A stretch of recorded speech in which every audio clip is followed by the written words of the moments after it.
Friends, current affairs linkage with UPSC syllabus में आप सभी का स्वागत है।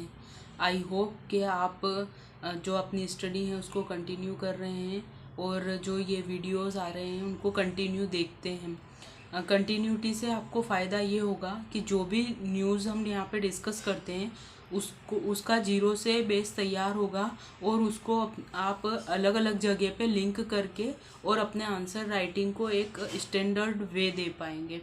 इसलिए कंटिन्यूटी बहुत ज़रूरी है। अगर आप अभी भी कंटिन्यूटी नहीं रखते हैं तो आपके को एक सजेशन है कि आप इन वीडियोस को कंटिन्यू देखिए। यहाँ पे हम जो इवेंट्स डिस्कस करते हैं वो अलग अलग न्यूज़पेपर्स से कलेक्ट किए जाते हैं, पीआईबी, डीडी न्यूज़ और जितने भी महत्वपूर्ण न्यूज़पेपर्स हैं और जहाँ पे भी इंफॉर्मेशन होती है जैसे कि रेडियो हुआ, वहाँ से आपके लिए न्यूज़ कलेक्ट करके यहाँ पे लाई जाती है और उसको आपके लिए उसका महत्व क्या है ये बताया जाता है। क्योंकि न्यूज़ तो हर जगह अवेलेबल हो जाएगी, लेकिन आपके लिए वो रिलेवेंट कैसे है, कहाँ आप उसका यूज़ कर सकते हैं, ये चीज़ आपको ऐसे समझ में नहीं आती जब आप न्यूज़ पढ़ते हैं।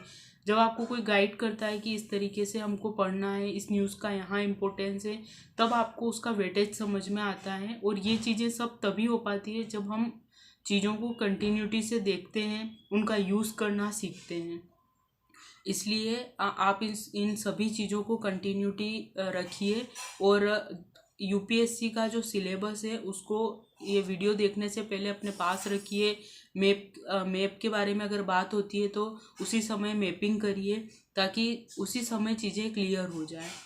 तो आज जो हम करंट इवेंट डिस्कस करने वाले हैं वो भी जैसे कल भी हमने देखा था कि मैंने मैप ओरिएंटेड आपको बताया था जब पश्चिम एशिया की बात हुई थी, इससे पहले हमने पूर्वी एशिया की बात की थी, तो दोनों मैप ओरिएंटेड चीज़ें थी। तो आपको वहाँ पे मैप को कंप्लीट कर ही लेना है ताकि अब जो आर्टिकल्स आते हैं फिर इन्हीं पे बेस्ड होते हैं, तो आपको उस चीज़ें समझने में दिक्कत ना आए कि पूर्वी एशिया क्या है, पश्चिम एशिया क्या है।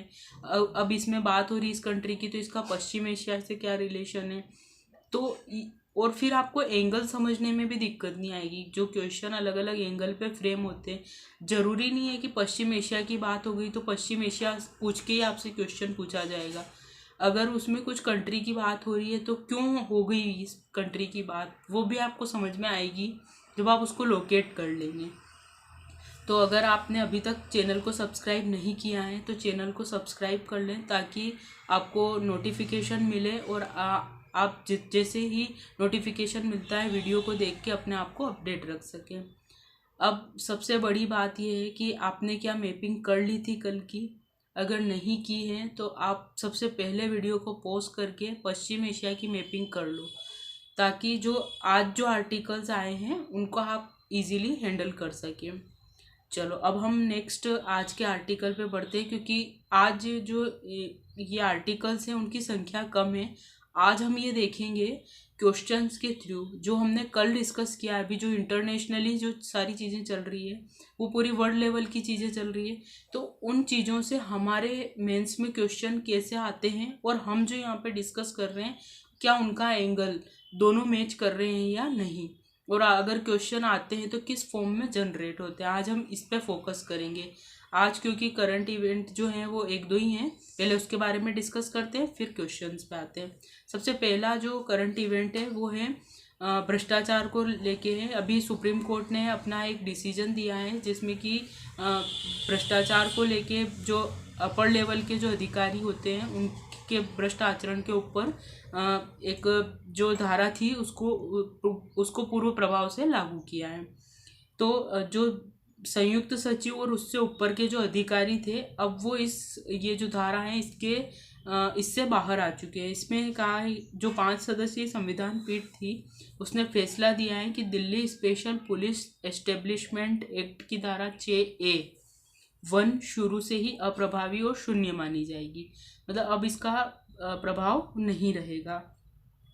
पीठ ने कहा कि धारा 6A(1) रद्द करने का 2014 में दिया गया फैसला पूर्व प्रभाव से लागू होगा। अब आपको यहाँ पे एक कॉन्सेप्ट क्लियर करना है कि पूर्व प्रभाव से जो कानून लागू होते हैं उसका क्या मतलब है, और जो जो कानून बाद के लिए लागू होते हैं उनका क्या महत्व होता है, तो आपको ये चीज़ समझना है। तो जब भ्रष्टाचार से रिलेटेड कोई क्वेश्चन आएगा जो कि पेपर 4 में आता है, एथिक्स में इम्पोर्टेंस रखता है, जब लोक सेवकों के भ्रष्टाचार के बारे में, भ्रष्ट आचरण के बारे में जब क्वेश्चन पूछे जाते हैं, वहाँ पे आप ये दे सकते हैं कि अभी सुप्रीम कोर्ट ने जो दिल्ली पुलिस एस्टेब्लिशमेंट एक्ट है उसकी धारा 6A(1) को रद्द कर दिया है, उसको पूर्व प्रभाव से लागू कर दिया है। तो ये एक न्यूज़ थी, लेकिन इससे ज़्यादा इम्पोर्टेंट बात है इसमें आर्टिकल 13(1) यानी अनुच्छेद 13(1) और आर्टिकल 13(2) अनुच्छेद 13(2) का जिक्र होना और अनुच्छेद 14 का जिक्र होना, क्योंकि सुप्रीम कोर्ट ने इसको अनुच्छेद 14 का हनन बताया है। तो हमको अनुच्छेद 14 पता होना चाहिए और अनुच्छेद 13(1) और 13(2) जहाँ पे कि ये बताया गया है कि कुछ जो कानून होते हैं वो जो मूल अधिकारों पे किस तरीके से प्रभाव डालते हैं। तो आपको अभी बेसिक जब आप पॉलिटी पढ़ते हैं या अगर आपने पढ़ ली है, नहीं भी पढ़ी है, तो धारा अनुच्छेद 13(1) और 13(2) दोनों को का बेसिक बिल्कुल कंप्लीट रखना है। और ये एक न्यूज़ थी जो हमने यहाँ पे डिस्कस कर ली, जिसका कि आप यूज़ पेपर 4 एथिक्स में जब लोक सेवकों के भ्रष्ट आचरण की बात के ऊपर क्वेश्चन आएगा या उससे किस तरीके से डील किया जा सकता है, भ्रष्टाचार के लिए क्या प्रयास हो रहे हैं, तो वहाँ पे आप इसको मेंशन कर सकते हैं। अब नेक्स्ट जो न्यूज़ है वो है भारत और सऊदी अरब को लेके जो अभी जो समझौते हुए हैं उनको लेके। सऊदी अरब हमारे लिए इम्पोर्टेंस इसलिए रखता है क्योंकि ये हमारी सबसे बड़ा ऊर्जा आपूर्ति का वाला देश है। जो हमारे पेट्रोलियम और जो नेचुरल रिसोर्सेज की जो आपूर्ति होती है, स्पेशली जो पेट्रोलियम पदार्थ हैं उनकी, उसका सबसे बड़ा जो निर्यातक कंट्री है हमारे लिए वो है सऊदी अरब। सऊदी अरब जो है वो पश्चिम एशिया का भी पार्ट है। आप अभी जब मैपिंग में देखेंगे तो आपको समझ में आएगा कि किस तरीके से सऊदी अरब इम्पोर्टेंस रखता है। और पश्चिम एशिया के बारे में बात अभी यहाँ जो कॉरिडोर बना है नया, वहाँ पे भी हुई है, हमने कल देखा था। तो ये इसलिए बहुत ज़्यादा इम्पोर्टेंट हो जाता है। अब ये जो यहाँ पे भारत सऊदी अरब की जो द्विपक्षीय वार्ता हुई है, इसमें सबसे बड़ी जो बात निकल के आई है तो वो है कि जो हमारा स्थानीय मुद्रा है यानी रुपया, उसमें व्यापार। इससे पहले भारत यूएई के साथ में ये डील कर चुका है। अभी जो भारत उससे आयात करता है वो रुपए में ही करता है। तो एक तो ये महत्वपूर्ण मुद्दा आया है कि जो बातें हैं, जो व्यापार होगा पेट्रोलियम पदार्थों का, वो स्थानीय मुद्रा में होगा। इसको लेके अभी आगे और डिस्कस करेंगे। अभी इस पर फैसला कुछ भी नहीं हुआ है, लेकिन हाँ एक इम्पोर्टेंट पॉइंट वहाँ से निकल के आया है। इसके अलावा अभी तक हम पारंपरिक ऊर्जा को लेके चल रहे थे, जो कि पेट्रोलियम पदार्थ था इस कंट्री से व्यापार का। अब जो इस कंट्री ने खुद ने बोला है कि अब जो अलग अलग ऊर्जा के साधन है, चाहे वो हाइड्रोकार्बन हो या चाहे वो न्यूक्लियर एनर्जी को लेके हो, ये दोनों देश इस पे भी बातचीत को आगे बढ़ाएंगे।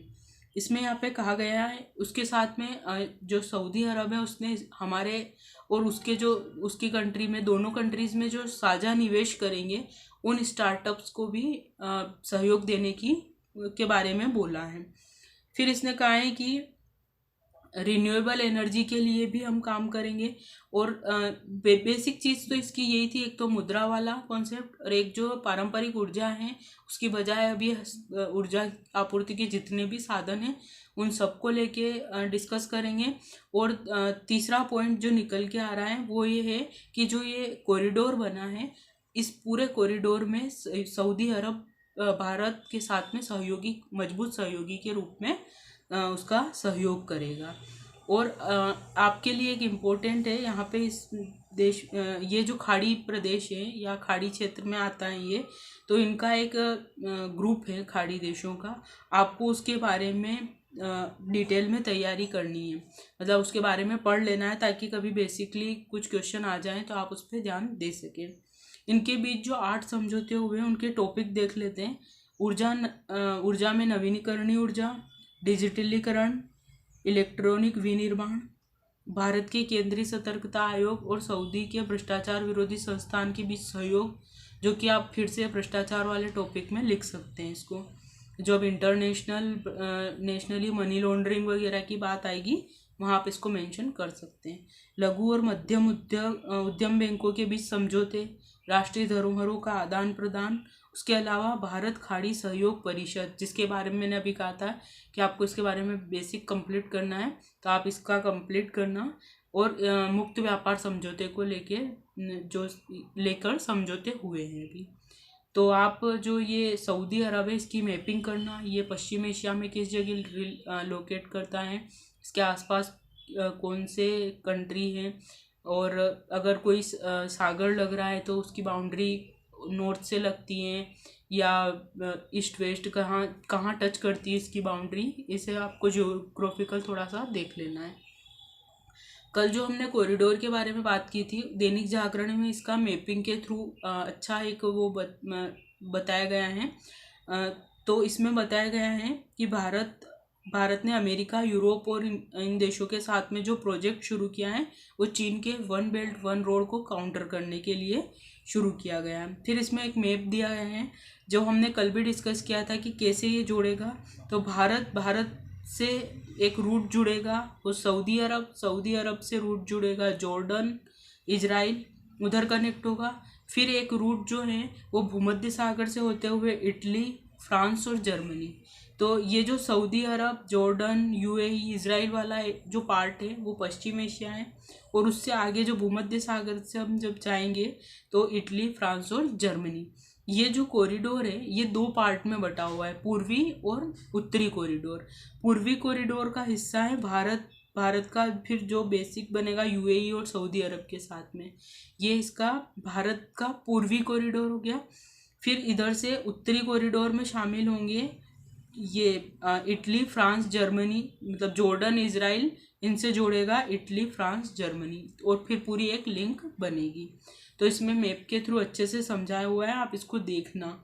फिर अब हम आते हैं कि हमने जितना भी डिस्कस किया है अभी एक दो दिनों में, G20 या इससे पहले भी, और अभी जो अफ्रीका का जो इंटर हुआ है G20 में, इन सभी एस्पेक्ट का हमारे मेंस में क्या रिलेवेंट क्या इम्पोर्टेंस रखता है वो, और हम जिस एंगल पर डिस्कस करते हैं वो एंगल सही है या नहीं। सबसे पहला क्वेश्चन देखते हैं। अपर्याप्त संसाधनों की दुनिया में भूमंडलीकरण एवं नए तकनीक के रिश्ते को भारत के विशेष संदर्भ में स्पष्ट करें। अभी हम जो देख रहे हैं, जैसे कि सऊदी अरब की भी हमने बात की तो ऊर्जा को लेके बात कर रहे हैं। जब हम ये कॉरिडोर की बात करते हैं तो हमारी सुरक्षा और जो चीन को काउंटर करने की नीति है उसको लेके कर रहे हैं। अफ्रीका को जब हमने जोड़ा तो हमने देखा कि उसके पास नेचुरल रिसोर्सेज बहुत है, इसलिए हम जुड़े हैं। जब हमने पूर्वी एशिया की बात की थी तो हमने देखा था कि दक्षिण चीन सागर और प्रशांत महासागर व्यापार की दृष्टि से बहुत इम्पोर्टेंट है, इसलिए। तो अपर्याप्त संसाधन, कहीं ना कहीं किसी देश के पास कुछ चीज़ की कमी होती है, तभी वो संगठित होते हैं और संगठित होके जो अपने जो ग्रुप्स हैं उनको बनाते हैं। तो यहाँ पे इन्हीं संगठन और किस तरीके से अपर्याप्त संसाधन भूमंडलीकरण को बढ़ावा दे रहे हैं उसको लेके ये क्वेश्चन का एंगल है। तो आप देखना कि ये जो टॉपिक है हमने डिस्कस किए इस तरीके से, लेकिन इसका कनेक्शन भूमंडलीकरण से बिठाया है, तो आपको ये भी समझना होगा। नेक्स्ट है I2U2 समूहन वैश्विक राजनीति में भारत की स्थिति को किस प्रकार रूपांतरित करेगा। अब I2U2 में कंट्रीज कौन कौन सी है? भारत, इजराइल, संयुक्त अरब अमीरात और संयुक्त राज्य अमेरिका। अब आप देखो ये इसमें जो कंट्रीज हैं वो पूरी आपका जो ये कॉरिडोर बना है उनकी कंट्रीज है, और इसलिए जो ये कॉरिडोर की जो बात हो रही है और ये जो कॉरिडोर है आपके मेंस के हिसाब से बहुत इंपॉर्टेंट है और इस पर एक क्वेश्चन जरूर बनेगा। इसलिए आपको इस एंगल पे इसकी तैयारी करनी है कि ये भारत को कैसे प्रभावित करेगा। देखो अमेरिका से नहीं पूछेगा कि अमेरिका को किस तरीके से प्रभावित कर, वो हमेशा पूछेंगे कि भारत को किस तरीके से प्रभावित करते हैं, भारत के हितों पे क्या प्रभाव पड़ेगा, इस एंगल में ही क्वेश्चन बनेगा। तो आपको आर्टिकल में भी वही एंगल तलाश के और नोट बनाते जाना है। नेक्स्ट क्वेश्चन है, भारत प्रशांत महासागर क्षेत्र में चीन की महत्वाकांक्षाओं का मुकाबला करना नई त्रिराष्ट्र साझेदारी ओकुश है, क्या इस क्षेत्र में मौजूदा साझेदारी का स्थान लेने जा रहा है? वर्तमान परिदृश्य में ओकुश की शक्ति की विवेचना कीजिए। अब हम अभी भी देख रहे हैं कि चीन को काउंटर करना है, चीन को काउंटर करना है। तो जो अभी हमने आसियान देखा, पूर्वी एशिया शिखर सम्मेलन देखा, और अभी जो कॉरिडोर, सब चीन को काउंटर करने की बात कर रहे हैं। और अभी यहाँ पे इस क्वेश्चन में ओकुश की बात हुई है, कोई बड़ी बात नहीं है कि इसमें पूर्वी एशिया को लेके पूछ लें क्वेश्चन, इस कॉरिडोर को लेके पूछ लें, एंगल यही रहेगा, चीन को काउंटर करना, क्योंकि हमारा हित यहीं पे टच करता है कि चीन को कैसे रिप्लेस करना है, इसलिए क्वेश्चन इसी तरीके से फ्रेम होंगे। ऐसे ही नेक्स्ट क्वेश्चन है, भारत के इजराइल के साथ संबंधों ने हाल में एक ऐसी गहराई एवं विविधता प्राप्त कर ली है जिसकी पुनर्वापसी नहीं की जा सकती है, विवेचना कीजिए। सेम क्वेश्चन अभी सऊदी अरब को लेके जनरेट हो सकता है, और इजराइल भी एक पश्चिमी एशिया का देश है, और पश्चिम एशिया इसीलिए हमारे लिए इम्पोर्टेंट है क्योंकि हमारी ऊर्जा आपूर्ति पूरी तरीके से इस पर डिपेंड है। तो ये हम देखते हैं कि इजराइल की जगह ज़रूरी ये हो सकता है कि सऊदी अरब को लेके कोई क्वेश्चन आ जाए, अफ्रीका को लेके क्वेश्चन आ जाए। फिर वापस एक चीन को लेके क्वेश्चन है कि मोतियों के हार से आप क्या समझते हैं, यह भारत को किस प्रकार प्रभावित करता है, इसका सामना करने के लिए भारत द्वारा उठाए गए कदमों की संक्षिप्त रूपरेखा दीजिए। क्वेश्चन फ्रेम हो सकता है कि बेल्ट एंड रोड इनिशिएटिव क्या है, भारत को किस प्रकार प्रभावित करता है, इसका सामना करने के लिए भारत द्वारा उठाए गए कदमों की विवेचना। इसमें आपको फिर स्पेशली ये क्वेश्चन इसीलिए जनरेट होगा कि आप उस कॉरिडोर की चर्चा वहाँ करें। तो इस तरीके से क्वेश्चन हो सकता है। ऐसे दक्षिण चीन सागर को लेके कि इसमें समुद्री भूभागीय विवाद, बढ़ता हुआ तनाव, समस्त क्षेत्र में नौ परिवहन की और ऊपरी उड़ान की स्वतंत्रता को सुनिश्चित करने के लिए समुद्री सुरक्षा की आवश्यकता की अभिपुष्टि करते हैं। इस संदर्भ में भारत के बीच द्विपक्षीय मुद्दों पर चर्चा कीजिए।